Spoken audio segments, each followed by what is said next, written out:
Good day, and welcome to Q2 FY25 earnings conference call of Gland Pharma Limited. As a reminder, all participant lines will be in the listen-only mode, and there will be an opportunity for you to ask questions after the presentation concludes. Should you need assistance during this conference call, please signal an operator by pressing star then 0 on your touchtone phone. Please note that this conference is being recorded. I now hand the conference over to Mr. Ankit Gupta.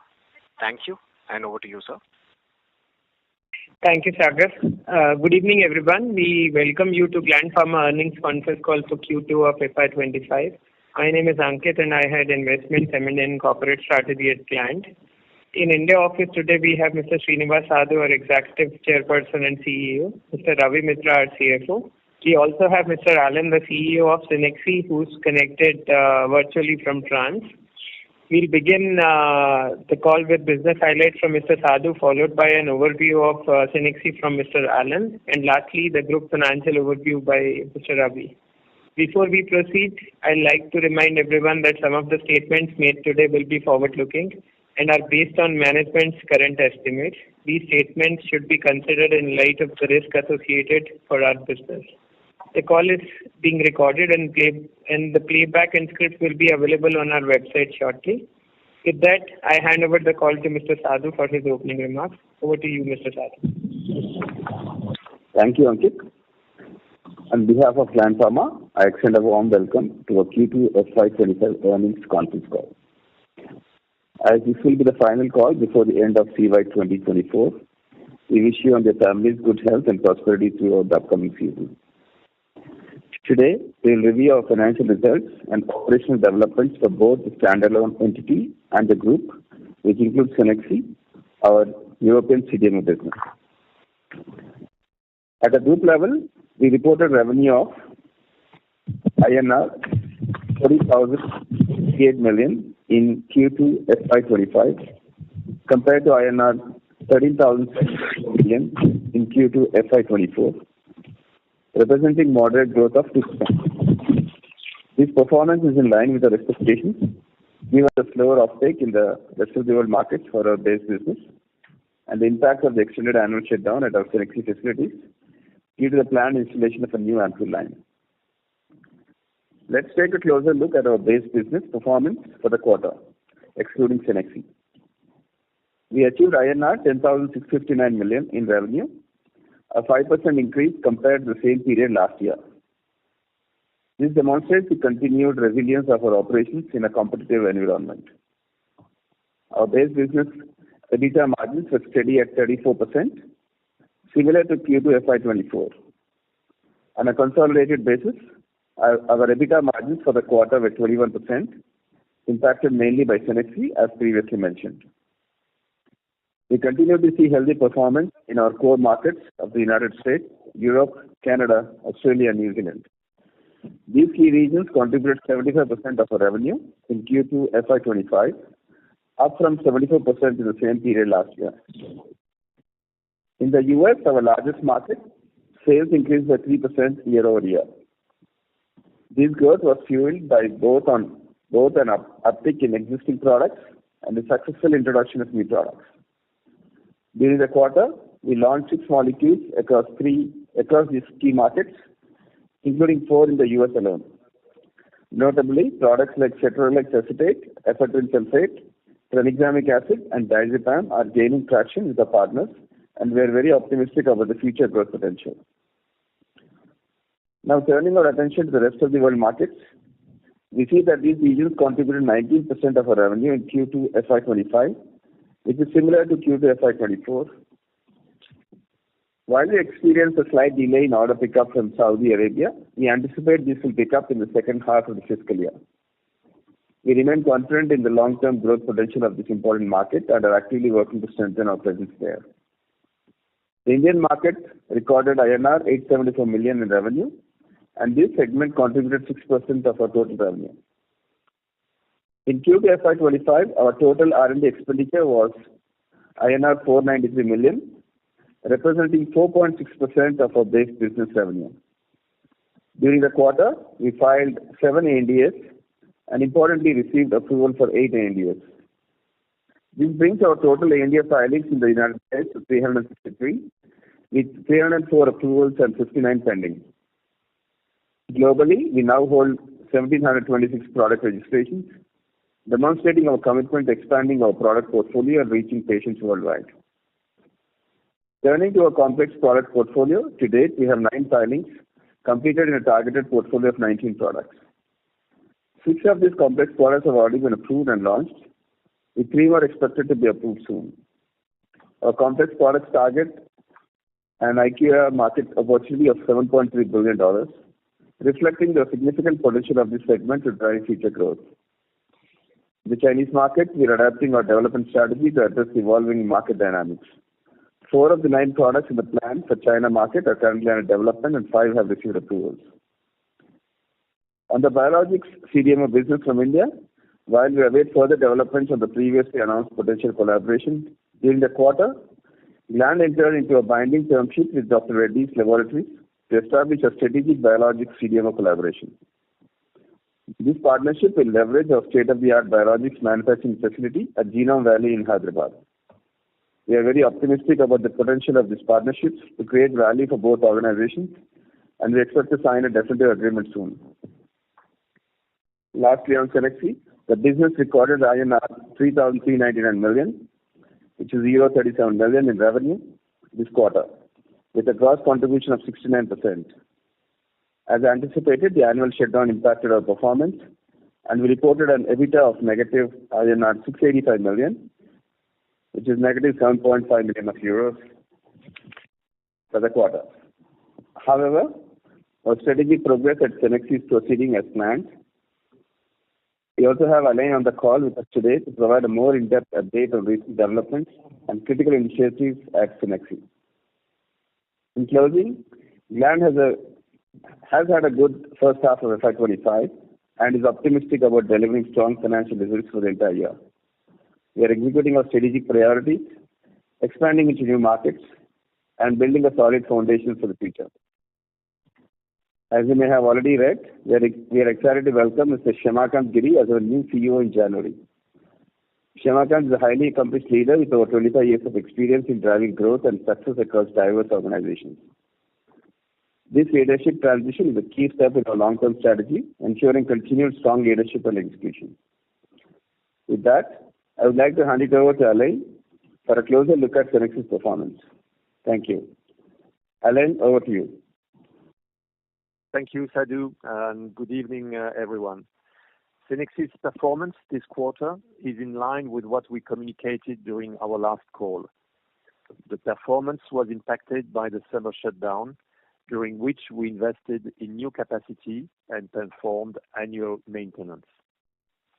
From a site standpoint, first, in Fontenay, we successfully installed the new high-capacity ampoule line, which is scheduled to start commercial production in January 2025.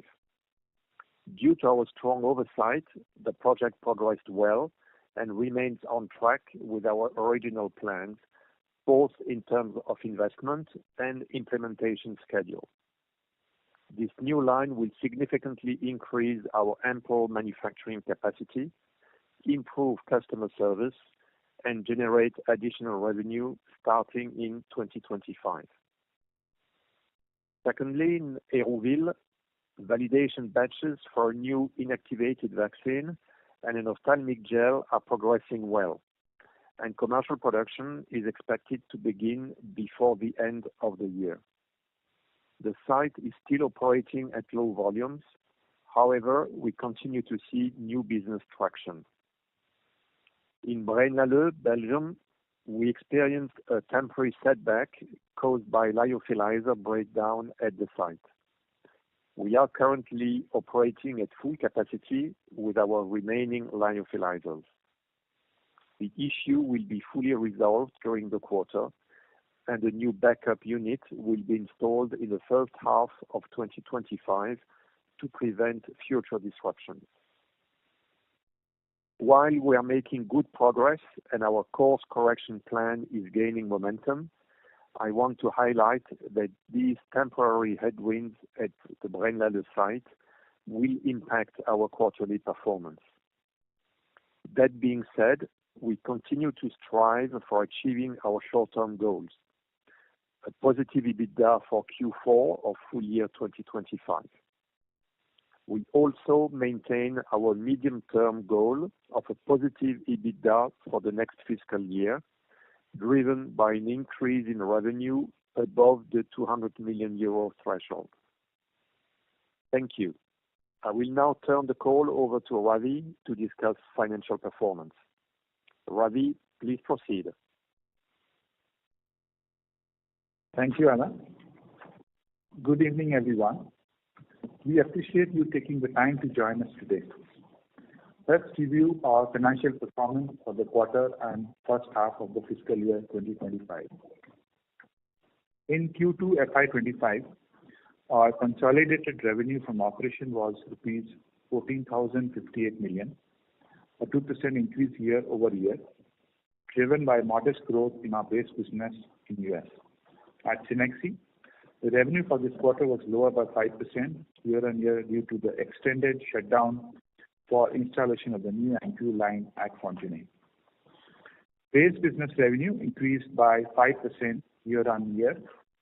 For the first half of FY25, revenue reached rupees 28,075 million, marking a 9% year-over-year increase.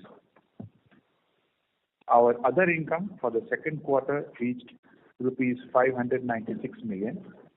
This includes rupees 542 million from interest on fixed deposits and rupees 45 million in foreign exchange gains. For the first half of the fiscal year, other income totaled rupees 1,111 million, rupees 1,023 million from interest income, and rupees 45 million from foreign exchange gains. The gross margin for Q2 FY25 was 59%, compared to 62% in Q2 FY24, primarily impacted by lower gross margin at Cenexi. Gross margin of our base business remained stable at 56%. For H1 FY25, the gross margins were at 59% versus 62% in H1 FY24. Our Q2 FY25 consolidated EBITDA was rupees 2,961 million, with a 21% margin. This compares to rupees 3,205 million and a 23% margin in the same period last year. The decrease is primarily attributed to losses at Cenexi. Importantly, our base business delivered a strong 34% EBITDA margin, which is similar to the prior year. Operating expenses at our base business remain in line with previous quarters. The EBITDA for first half of FY25 increased by 5% year over year, reaching rupees 3,645 million. This translates to a 21% EBITDA margin for the group, with our base business achieving a 34% margin. Our net profit for Q2 FY25 stood at rupees 1,635 million, a 16% decrease compared to the same period last year. For the first half of the fiscal year, our net profit reached rupees 3,073 million, with an 11% profit margin. In the second quarter, our total R&D expense were rupees 493 million, representing 4.6% of revenue from operations, excluding Cenexi.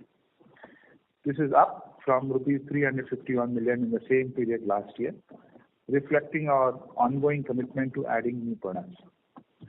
For the first half of the year, R&D expense totaled rupees 982 million, or 4.7% of revenue. Our effective tax rate remained consistent at 26% for both the second quarter and first half of the fiscal year. We continue to invest in our future growth. This quarter, we incurred rupees 1,037 million in capital expenditures, primarily for the modular expansion of our Pashamylaram plant and Cenexi. This includes at Cenexi, we invested an additional euro 7.19 million, primarily towards new capacity and debottlenecking. Our strong operational performance generated rupees 6,436 million in cash flow from operations during the first half of the year.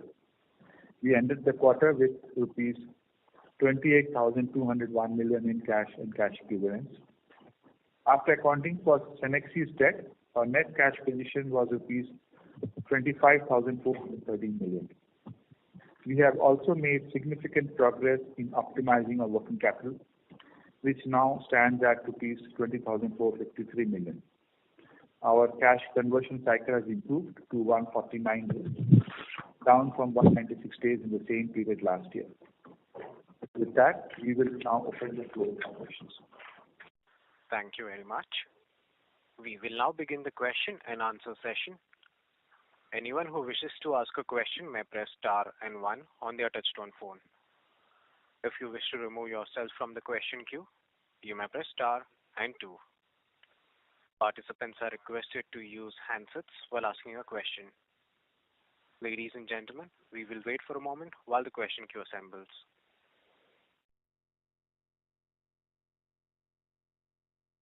Our first question comes from Tushar Manudhane from Motilal Oswal Financial Services. Please go ahead. Yeah, thanks for the opportunity. Am I audible? Yes, Tushar, go ahead. Yeah. So first, to start with the bookkeeping question in terms of this milestone income and the profit share this quarter, if you could share.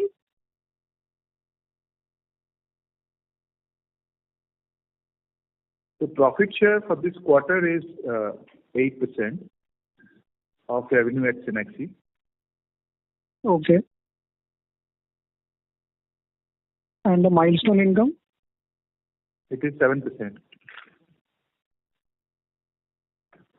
Okay.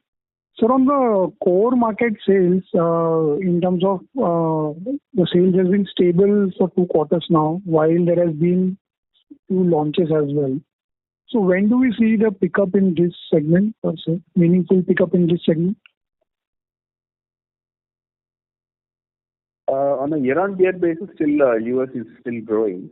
Now, if you see a couple of things which happened, ROW has degrown.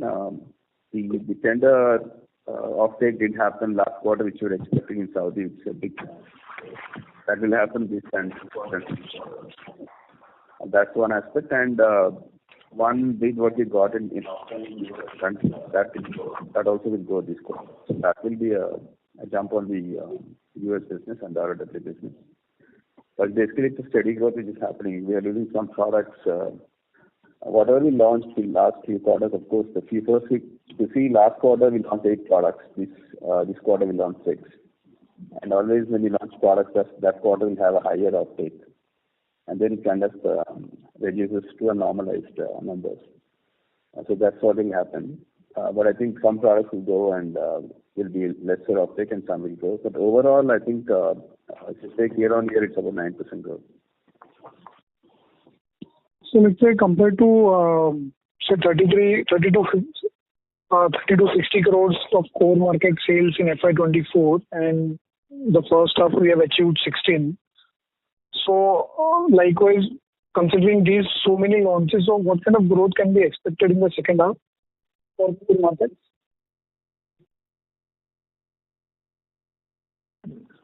Are you asking what kind of growth we expect in the second half for the new products launch? For the core markets overall sales. Okay. So first year we grew by 9%, and considering the factors we just discussed about ROW and US and AXA timing, we should be on a full year basis should be around what we earlier told you about single digit, low double digit kind of growth we are expecting the single. Got it. And with respect to this biologics agreement, so this is first of all for which set of markets in first place, as in US, EU, ROW? We can't really comment on that. It's basically some of the biologic products that Reddy's is going to develop. So that's a collaboration we have done, and for now, I think that's what it could be. Okay. And tentative timeline to see the meaningful benefit or the commercial benefit from this agreement? The initial financial benefits we'll get from first quarter of next year. And then, depending on the timing of the products and the development, then it will pick up. All right, sir. I have more questions. I'll join back to you. Thank you. Thank you. The next question comes from Neha Manpuria from Bank of America. Please go ahead. Yeah, thanks for taking my question. Just extending the question from the previous participant. If I look at the U.S. revenue and, strip out the profit share and milestone, it's remained at the $70-odd million for 3 quarters now, despite the fact that we have launched the number of products that we have. I didn't quite catch your comment on why you think the U.S. should pick up, and, how that low double-digit growth for the entire standalone business would come through, given if I look at the ROW business, it's also we've been declining in the first half. So, just trying to tie in your low double-digit guidance with the fact that U.S. has remained flat for 3 quarters. So the milestone income and the launches, actually, they're not that much related. Maybe a portion of that will come from the launches, but mostly it's new contracts what you signed with that quarter. The milestones are also related to that, and also some of the CDMO, CMO contracts also signed, we also get milestones from that. So it's not directly. No, sorry. My question is, if I strip out the milestone and the profit share, the U.S. revenue for the last 3 quarters has been about $70 million. I'm not asking about the milestone and the profit share. And I think you did mention in the previous comment that your U.S. business should step up from next quarter. Why do you think, given that we've already seen so many launches and we haven't really seen an improvement in the U.S., what gives you the confidence in improvement in the U.S. business, X milestone and profit share?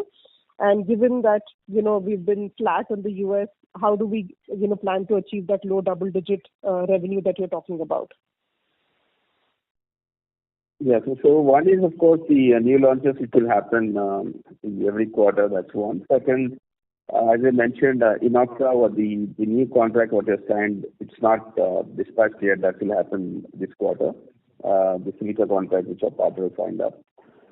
And the Saudi business, and that is not gone. So that is starting in from this quarter. So these are substantial amounts. If you see the ROW business was degrown, primarily because a lot of chunk of business comes from Inoxa in Saudi.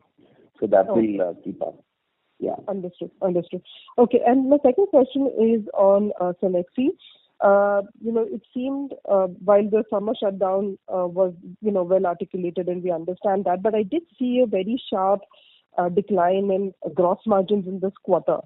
Usually we do like a 77% gross margin. That seems to have come off fairly sharply. If you could explain that and what we should expect from a gross margin perspective. I mean, is there any one-off in this number from a gross margin, that you've reported this quarter? Yeah, so gross margin this quarter reduction is largely because of the mix of products where in the Belgium side there has been lower uptake as compared to last year. And other sites are more or less in line with Q1. But the mix of the sites will depend on, will give the gross margin overall basis. So mix is one of the reasons for reduction to 69%. And this should normalize based on the opening comment that, we have resolved the issues. Yeah, it should go back to their earlier gross margin level. Okay. And so on Cenexi, is it fair to assume that as we go back to, the 50 million euro per quarter run rate in the third quarter, we should be able to achieve break-even, in the December quarter? Would that be a fair assumption? So third quarter we will not be able to comment, but we are targeting after the new line to be up and running from January. That should definitely achieve. Okay, understood. And my last question on the CMO that you signed with, Dr. Reddy's. Are there any more talks, with any other partner on this, or you think the, tie-up with Reddy's would be enough for us to fully utilize the capacity that we have? No, so this is a open contract, so we can still get other CDMO businesses. Likewise, they can also look for other businesses. So it's not that it's fully dedicated to just Dr. Reddy's capacity. Understood. And so what would be the peak revenue potential, from this CMO opportunity with Reddy's? If you were to just put a number, I'm not asking for a timeline, but what could be the, peak revenue in your view? It's too early to comment, Neha. Understood. Okay. Yeah. Okay. Thank you. Thank you so much, sir. Yeah. Thank you. The next question comes from Bino Pathiparampil from Elara Capital. Please go ahead. Hi, good evening. Starting with this Dr. Reddy's contract, is it for the entire API formulation, etc., or will it be just a formulation? It's mostly a drug substance. API. Yeah. Okay. And would it be for the semi-regulated markets or regulated markets? Hi, Binu. This is Ankit. So, doesn't specifically mention as to what markets it could cover. They are developing products for the global markets, and our site is also designed to service all kinds of markets. So at some point in time, it will be a combination of both semi-reg markets and reg markets, but let the fine print come and we'll be able to discuss more specifics then. Okay, got it. Second, I didn't quite understand what's the issue with Saudi business. Could you please explain what exactly happened? So we did win the tender in Saudi. Some of the products offtake has happened. In Oxford, the offtake has not happened. The quantities from the previous supplies what we made with the previous tender, that was still there. The stocks were there. So that offtake will start happening from end of this quarter.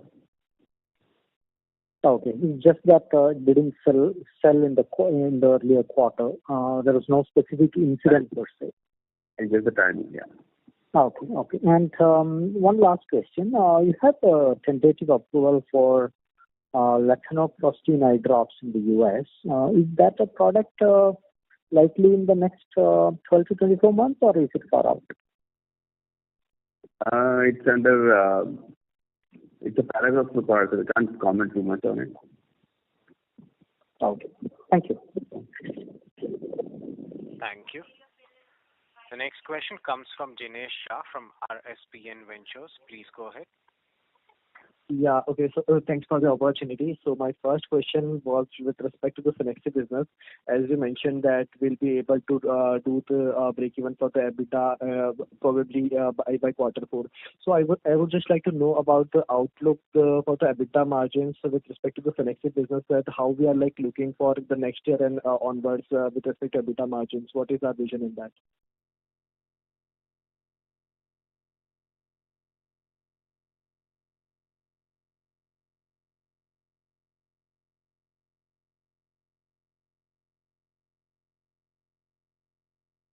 So see, we expect after the new line and some of the additional capex to be done, we'll next year we'll end up at EBITDA neutral or low single digit. Year after that, when all the capacity is on stream and we get all the pipeline projects in commercially on, then we'll end up at the old 10% EBITDA level. Okay. Then my other question would be with respect to the maintenance shutdown thing. Is it like the annual thing that we will expect in next year in FY26 too, that will impact one of the quarter with respect to revenue in the business or something like that? It's like the annual thing, or it's like the periodic phase that we come into the maintenance shutdown? It's annual maintenance. Every year this will have just a few days here and there, but more or less it will be 3 to 4 weeks. But I think first couple of years we'll try to use that time to install additional capacity. So we are expecting in quarter 2 of FY26 as well, right? Sorry? So we are expecting another maintenance shutdown and FY26 quarter 2 approximately, if I can assume? No, it will be in August of every year. Okay, okay. Fair enough. And my last question would be with respect to the tax rate, that I would just like to know the reason that though Cenexi is in a loss-making company at the moment, and standard tax rate is around 25%, and how come we are charged more tax, which is approximately 34% in overall consolidated business? Yeah, because of the Cenexi's negative PBT, there is no tax being created for deferred tax asset. That is why on consolidated you are saying it's a higher tax rate. Once Cenexi comes back to profitability, then we'll go back to our corporate rate. Okay, okay, fair enough. Okay, thanks a lot. That's it from my side. Thank you. The next question comes from Sayan Mukherjee from Nomura. Please go ahead. Yeah, hi, thank you, and good evening. You recently announced the appointment of a CEO, Shyamakant Giri. So can you take us through the thought process of separating your role and that of CEO? And, what were the thoughts of hiring someone like Shyamakant to sort of run as a CEO here?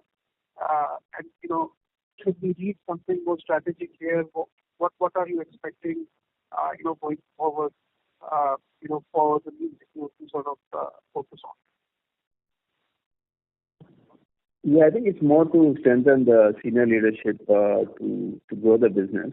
And I'll be taking the role of more strategic and long-term, mid to long-term initiatives. And also a bit more time at probably Cenexi, because it needs a bit more focus.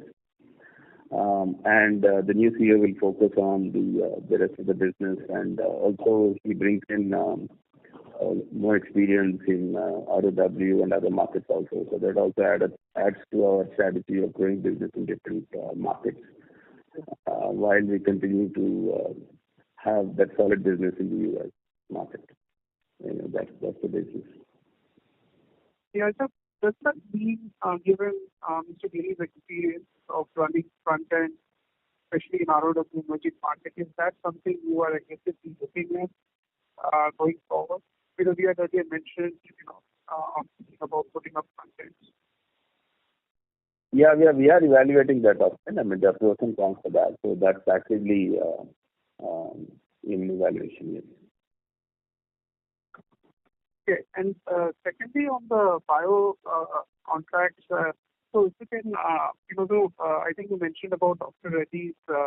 So how have the discussions evolved? If you can give us a sense now, what kind of traction we should expect, let's say from a 2-3 year perspective. What are the next milestones that we should watch out for?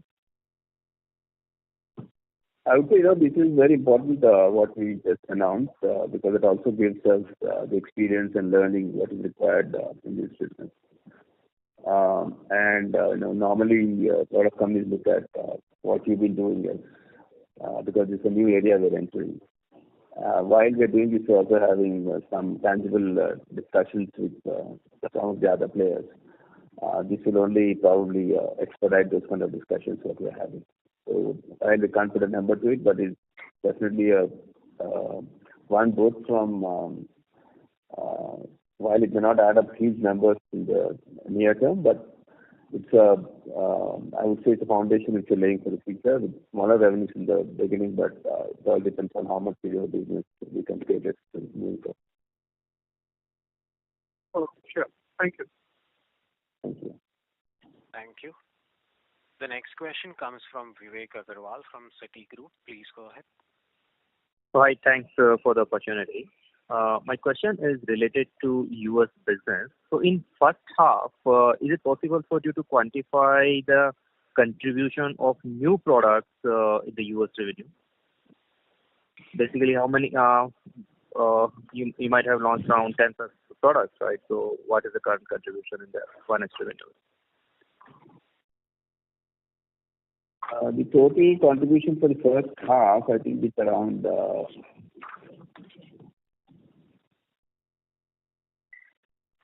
about 60 crores. Okay, so new product contribution is 60 crores. Okay, and second question is how the volumes have grown as far as the rest of the products in the US, right, or the base product, baseline products in the US.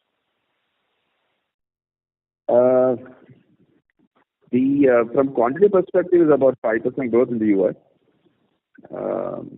compared to the volume growth compared to the Q1. Compared to Q1.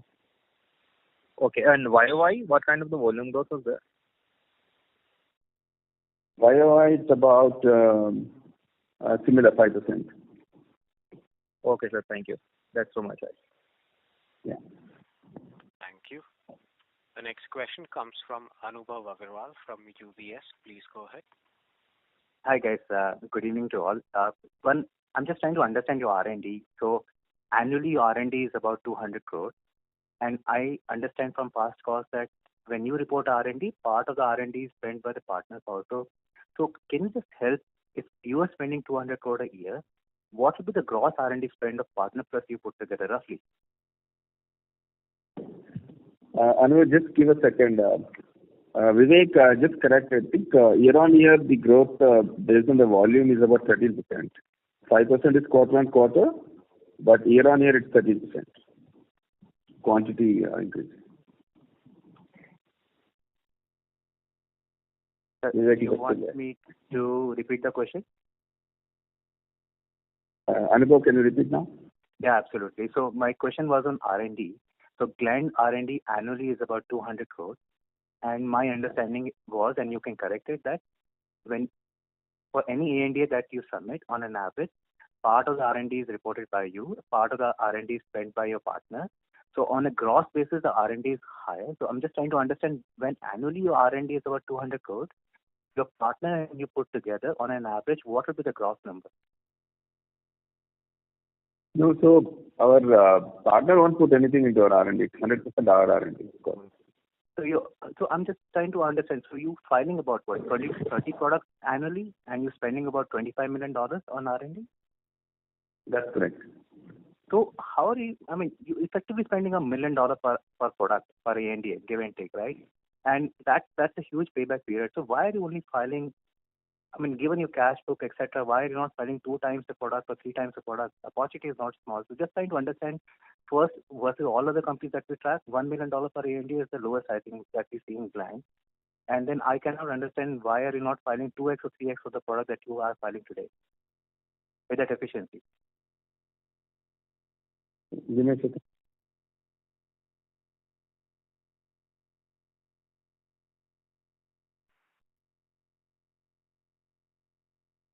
So one is, of course, what is the pipeline left, right? We already filed 360 products. There's not much pipeline left. That's one. Second, a lot also is going into complex products. That takes larger number of people compared to this. And we also we have to balance between your fixed cost and your and also the investments that you make. So while a lot of products also we have to look at what capabilities our R&D have. So whether they can actually make some of these products. So we have to increase number of people to double if we have to file more. And we have to look at and this is not like you can hire today and then remove after 3 years, right? So we have to manage, we have to balance between the filings and how we want to grow this business, and then the return on those products also. But sir, can I ask you one more question on this? But effectively, if you're spending only $1 million per product, I mean, I think you'll be easily able to recover that. There is no question about you having to fire people after 2-3 years, even if there is a miss on few products. I'm not able to understand that if you're spending $1 million per hour, $2 million as a capex per product, that in the injectable field, with that margin that you have, you're not even able to recoup the investment. So where does the doubt come in from?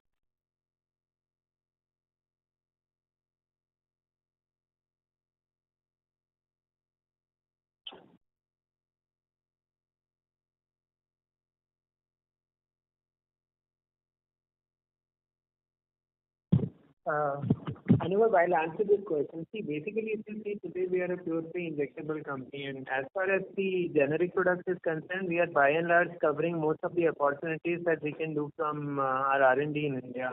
We can't do certain set of therapeutic categories because of contamination or whatever issues, but outside of that, whatever is the addressable market for us, we are doing it from the R&D capabilities in-house. The way we want to fund the future growth is also to look at outsourcing models and maybe co-development models wherein we can partner with somebody who's more specialized in doing those developments and sort of apportionate more budgets and capital investments to that side rather than building it only on the organic R&D side.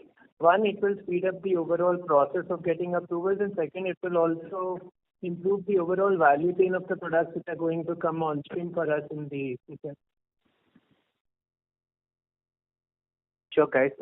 I'll take this a little offline as well. Just one more clarity on Genome Valley. What is the capacity over there?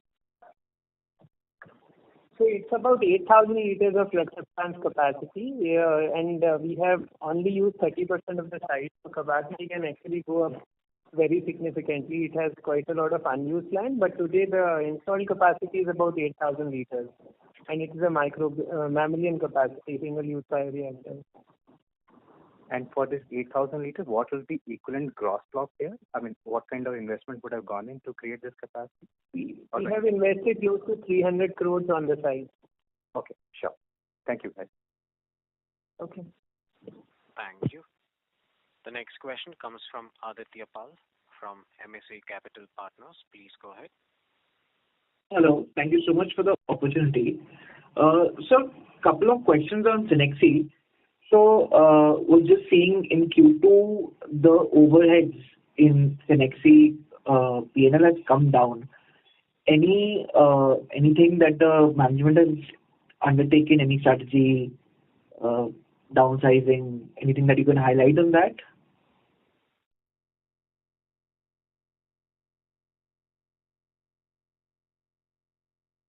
Hello? Give me a second, man. The overhead reduction is purely a function of the site running for 2 months instead of 3. And what happens is, while we have a fixed cost structure which will not be impacted by a month of shutdown, but there are certain other additional costs which come into play when the site is up and running, say the contract labor and multiple such allied costs. That would not form part of the P&L because the site was not running for let's say 3 to 4 weeks. Okay, so this will again go up once we start operating at the normal periods. Yeah, probably for that you should look at the Q1 numbers. Q1 kind of expense base is what we would have in future as well, but obviously the revenues would go up because our month-on-month run rate is now picking up significantly. In fact, September and July were very decent in terms of the monthly run rates we had from the site. Understood. And just to double click on the previous participant's question, there was a question that about Cenexi break-even period, and once the EBITDA starts to mature, that is in year 2, FY26, FY27, and you had said that this particular company will be generating anywhere between low double digits EBITDA margin. So just wanted to understand the management's thought process when we acquired this business. Even though this is a gross margin accretive business, it is being a big drag on the EBITDA margin. So if you can just, it's a bit philosophical question. If you can just highlight that, what is it that we are looking to get from Cenexi? Of course, one is the European branded generics business, and we didn't have any presence in Europe. That's one. Second, it's a solid CDMO business.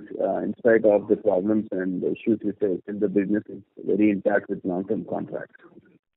And this also helps in, and also some of the technologies what this business has, we don't have. So we can use those technologies to file some of our products as well. And also they also manufacture controlled substances for US and Japan market. That opens up some of the portfolio for Gland also. So there are several areas what we looked at when we acquired this business. But we always knew that it will be a bit negative for us in terms of dilutive to Gland. But we also looked at how we can make it more efficient in a duration of time. But it took longer than what we anticipated because of the issues what we had there. But in the long run, I think the business is solid, and we also we're looking at a lot of long-term opportunities coming because of this European asset. Because most of the time, the big pharma in Europe, we wanted the products from the European manufacturing side. This will open up those opportunities. So I would say this was a long-term play what we looked at. And also entering European market with our own products is more competitive and very difficult to take from India. So it was like a combination strategy of CDMO and our own portfolio, how to increase in certain areas where we can't enter. Like the control substance, we can't take it from India to the US. But there's an opportunity where we can take from there. Several other areas. Also, another question that I had, like we have a gross block of somewhere around 4,500 crores. How fast, how quickly can you see that we come back to our normal asset turnovers of 2.5 times that we used to do 2 years back? And if you can give me a split between Cenexi business and Gland business ex Cenexi at peak revenues that I'm assuming will be 2.5 times gross block. Yeah. So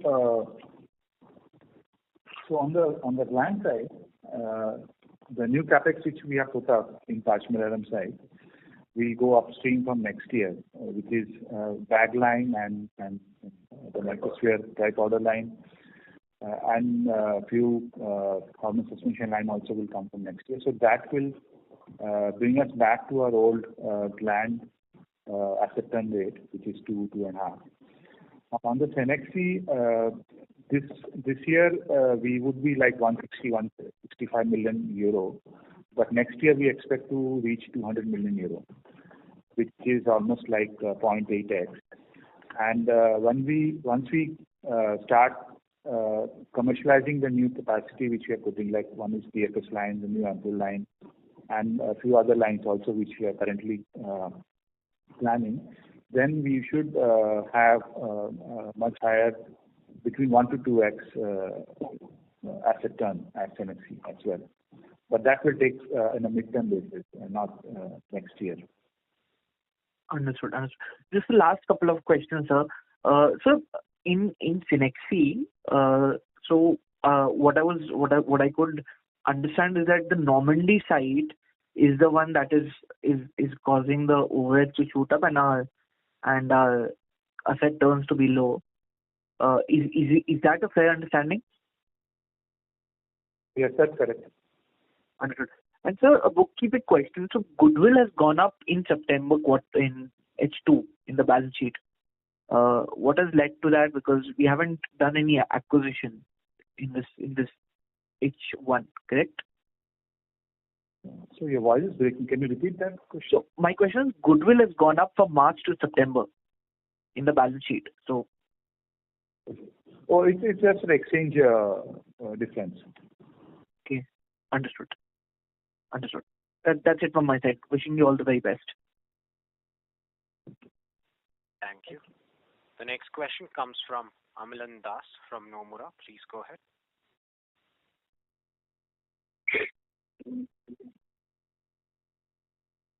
Hi, sir. Yes, sir. Audible? Yes. Yeah. Hi, sir. My question is regarding the ROW markets.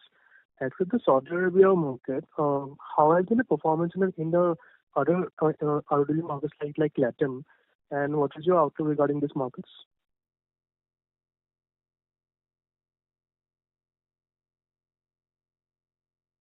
Hello? Give me a minute.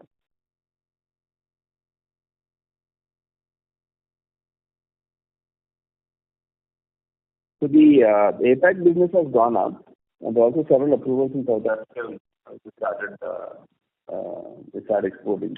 Mexico business has started in there. If you actually remove Saudi and see, the rest of the business has gone. But once this comes back, then I think overall ROW business will back on track a little bit. Sorry, sir, I dropped in between. I couldn't hear. Could you just repeat once? I'm sorry. You dropped off? Yeah, your voice dropped in between. I couldn't hear. Could you just repeat once?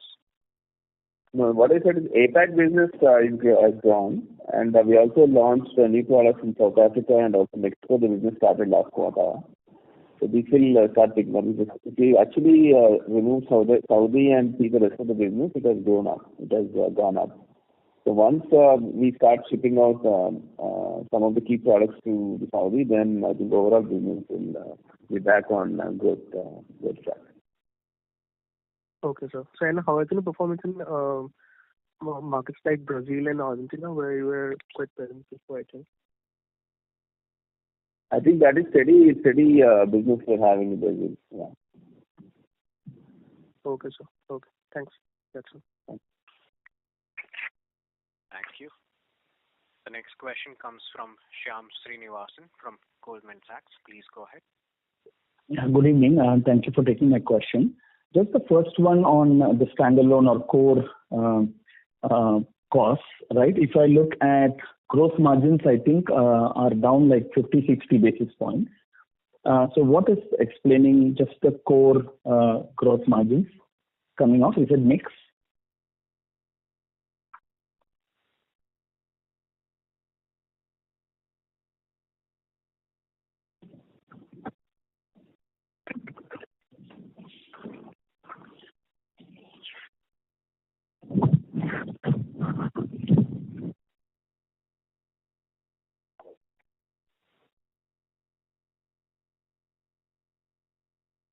So as compared to Q2 of last year, it has come down by 1%. And that's largely a factor of mix, which you rightly said, and also the profit share and element on that. Got it. So this is, say, something like Enoxa or any of those products which are higher in contribution today versus last year. Yeah. But as compared to Q1, our gross margin has gone up actually from 50. Correct. Yeah. So what is driving that QOQ improvement? So that's the mix actually. Okay. So versus last year, the mix is inferior, but versus quarter one, it's better. Yeah. Got it. And if I look at core margins have remained flat YOY, and R&D has gone up 40%. So other expenses excluding R&D is actually down quite a bit, even 20%. So is that sustained there in terms of the lower other expenses?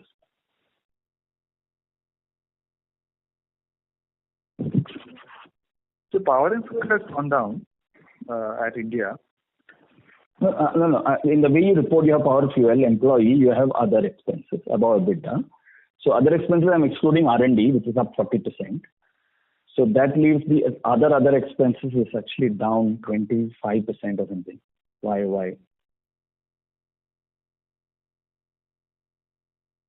So YOY other expenses actually same, but quarter it has come down, right? Yeah, in other expenses, sir, I'm just removing R&D costs. That's an okay assumption, right? That's why you book R&D, no? No, it's largely this quarter is the rate you can consider because previous year there would have been some consulting expense for acquisition and other strategic advisory you were taking. Got it. My last question, just on guidance. Sorry, I missed it. So we earlier had a mid-teen growth guidance for US, right? So you are now saying it's low double digit, is it? Sorry, I missed this.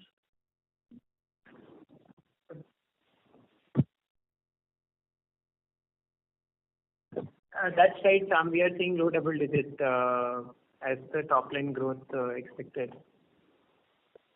Yeah, and what's driving it is like volume growth seems to be strong. So I'm assuming is it like because of pricing pressure or what explains that, or slower like new product launches?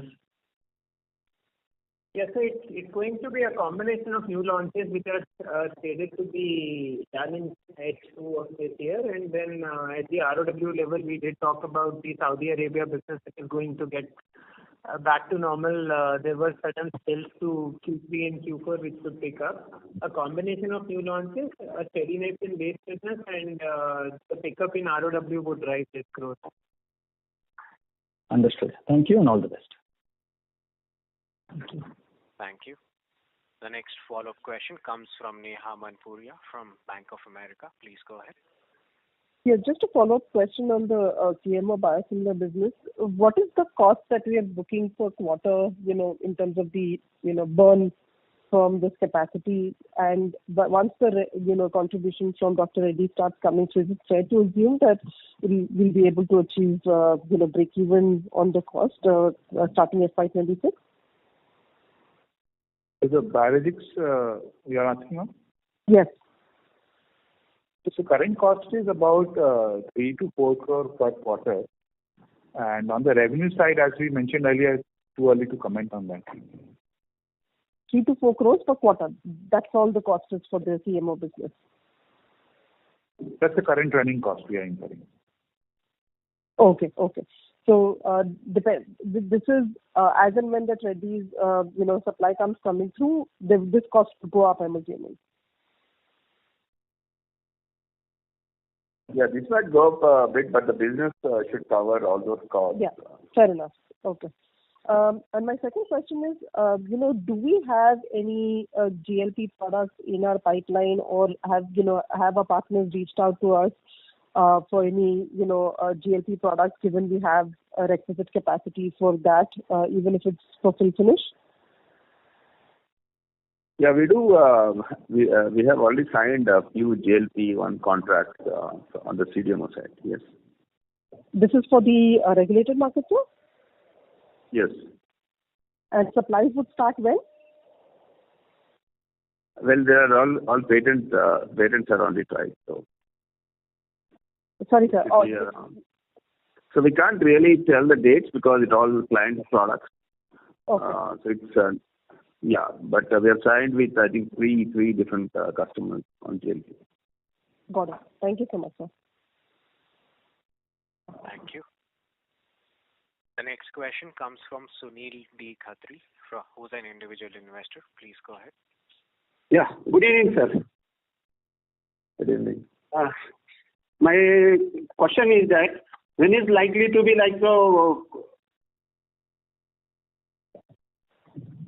break even for the Cenexi business? Sorry, we lost you. When is likely now for Cenexi business we are not doing any profit. We are incurring losses. So when is likely to be break even for the Cenexi business, and whatever the capital expenditure you are incurring for this development. So when is likely to be completed and the production plant will give the 100% utilization? That Cenexi EBITDA level break-even will happen in Q4. And the capex cycle would complete in next 1 to 2 years' time. 2 years' time? 1 to 2 years. More than one, less than. Your India operations are good. Actually, they are making, the Cenexi is making a drag on the balance sheet. Yeah, so as Mr. Sadhu mentioned, that business is very solid there, and we need to invest and improve our capability, and then the performance will surely follow. So you mean to say that it will take another 1.5 years to 2 years to go the plant on stream or 100% utilization for Cenexi? Currently some of the plants are already well utilized. There are two plants which are not 100% utilized. So there are several technology transfers which are happening. So by the time those gets commercialized, it will take a year or so. So what we are saying is, while we want to invest for the new capabilities there, of course, just now somebody is mentioning about GLP capabilities also. There is also demand for that in European markets. We're also looking at investing in those new capabilities for the future growth of Cenexi business. But for the current capacities, a couple of plants are already fully utilized, and a couple of plants, there are projects which are getting transferred. So by the time those get commercialized, it will take for a year. And that's why we're saying, by next year, first quarter, we'll be able to utilize. Okay, sir. Okay, thank you. Yeah. Thank you. Ladies and gentlemen, we would take that as our last question for today. I now hand the conference over to Mr. Ankit Gupta for closing comments. Thank you everyone for joining us today. We appreciate your participation in the questions during the call. If you have any follow-on questions today, please feel free to reach out to us. Looking forward to interact with you in the next quarter now. Thank you. Thank you. On behalf of Gland Pharma Limited, that concludes this conference. Thank you for joining us. You may now disconnect your lines.